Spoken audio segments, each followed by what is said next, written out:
everyone. We are at the Q-SYS headquarters, and as some of you might know, the Aspen 4 is Q-SYS certified. Now, what does Q-SYS actually do?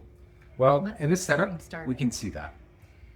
The Q-SYS cameras and the entire ecosystem has spotted me standing here and has started up a recording. So you can actually see it on the screen happening here.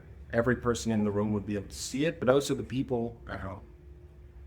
Because it looks at my whole body, it sees about 18 points happening, and it notices that I moved away from there and the screen, and now on the screen, the Aspen 4 is being shown in the display down there. So if I go and open up the annotation tool, and I say we're focusing on the AI elements in here, it also gets shown on the screen.